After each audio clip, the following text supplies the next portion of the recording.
안녕하세요. 하나님의 말씀을 배달합니다. 요기요 교회 이성재 목사입니다. 오늘 묵상할 본문은 고린도전서 11장 17절에서 26절까지의 말씀인데요. 제가 23절, 24절을 봉독하고 함께 묵상하도록 하겠습니다. 11장 23, 24절입니다. 내가 너희에게 전한 것은 주께서 받은 것이니 곧 주께서 잡시던 밤에 떡을 가지사 축사하시고 떼어 이르시되 이것은 너희를 위하는 내 몸이니 이것을 행하여 나를 기념하라 하시고. 아멘.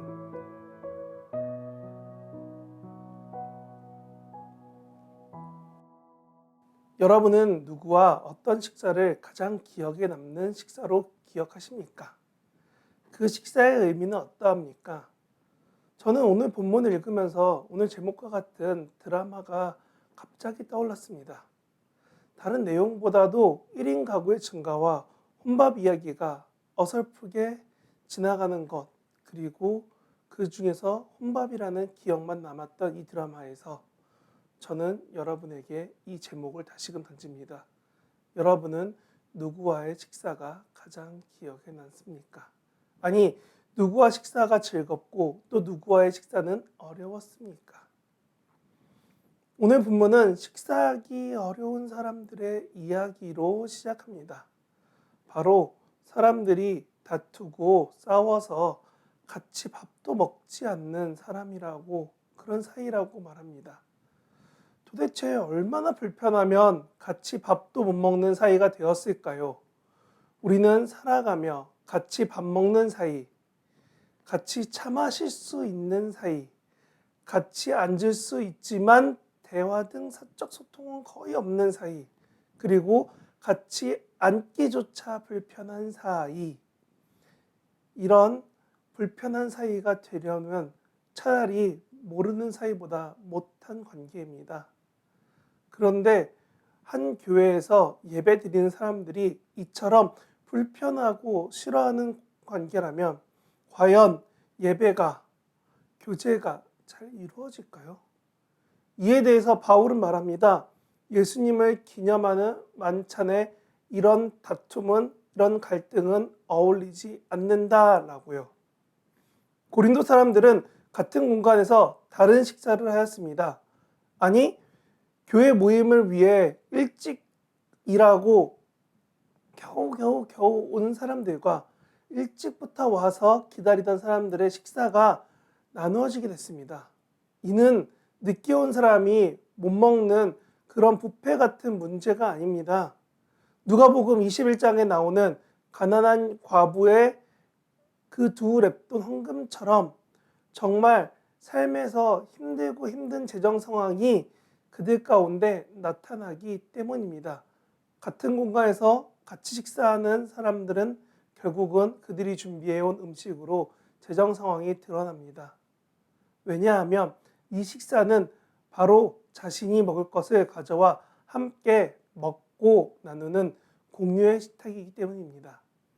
누군가는 집에서 이 식사를 생각하며 귀하고 좋은 것을 가져올 것입니다. 그런데 누군가는 겨우겨우 준비한, 어쩌면 그렇고 가져왔어야겠냐라고 할 만큼 음식의 질과 양이 차이가 날 수밖에 없는 상황이 지속적으로 일어납니다. 만일 이 상황에서 내가 정말 귀한 것을 가져와 내려놓고 돈 주고 사 먹지도 않을 것 같은 것을 먹으라고 한다면 여러분은 과연 기쁘게 그 모임에서 음식을 내어놓고 먹을 수 있겠습니까? 이로 인해 자랑하는 사람들이 생겨났습니다. 지금식으로 말하면 캐비어, 푸아그라 이런 고급 식재료들로 준비한 식사를 가져온 사람들이 생겨나는 것입니다. 이유는 간단합니다. 사람들 앞에서 먹는 식사에 내가 잘 먹고 지내는 것으로 가져와 나누고 싶은, 어쩌면 정말 기쁘고 좋은 마음에서 시작하였습니다. 그런데 이 뒤가 너무 어려워집니다.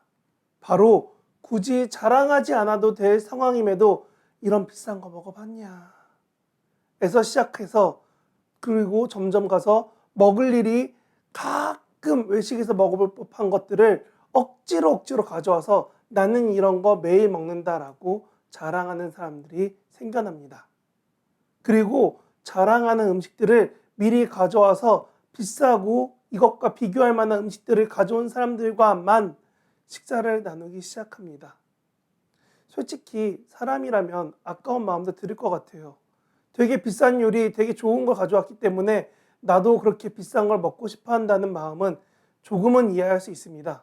그런데 그 후에 늦게 온 사람들의 그 맛없는 음식에 대해서 차갑게 선을 긋는 행동을 한다면 이들은 과연 하나님의 사랑을 가지고 살아가는 걸까요? 자신의 경제력을 자랑하는 결국은 지 자랑처럼 바울은 이런 상황들을 축복하지 않고 자랑하는 모습을 못나다고 말합니다. 그러면서 바울은 이런 상황에 대해서 이렇게 답변합니다. 식사의 모범은 성만찬이라고. 예수님이 마지막 만찬 때 말씀하신 그 성만찬을 이야기하며 교회의 식탁 나눔은 이와 같은 식사가 되어야 한다라고 가르쳐줍니다. 오늘 우리의 예배는, 우리의 식사는 어떠한가요? 예수님의 성만찬과 같이 기억해야 할 것들을 기억하는 식사입니까? 아니면 무엇을 먹었는가에 집중하는 식사입니까? 자기 자랑이 된 가장 큰 이유는 무엇을 먹는가에 집중하기 때문입니다. 예수님은 복음서에서 무엇을 먹을까 염려하지 말라 라고 하셨지만 성만찬을 통해서 예수님의 죽으심과 부활하심을 기억하라 라고 하셨지만 결국 최소한 교회에서 하는 식사에서만은 예수님의 죽으심과 부활하심을 기억하는 식사여야 하는데 우리가 지금 그렇게 하고 있나요? 이런 교회의 문제를 중세교회 때부터 현재 많은 교회들까지 우리와 다른 교단들은 매주 예배하며 성만찬을 진행하는 교회들도 있습니다. 그리고 우리 곁에서 자주 비교되는 천주교도 매주 성만찬을 하며 그들 가운데 큰 벌 중 하나가 이 성만찬에 참여하지 못하게 하는 겁니다.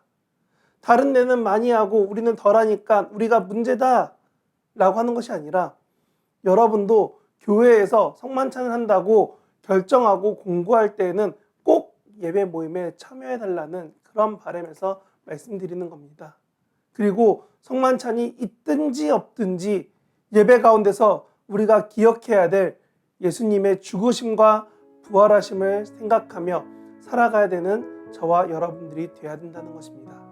오늘 이 성만찬을 그리고 이들 가운데 자랑하며 무엇을 먹을까 했던 모습들을 다시금 내 삶에서 돌아보며 하나님의 뜻을 구하는 저와 여러분들 되시기를 진심으로 소망합니다.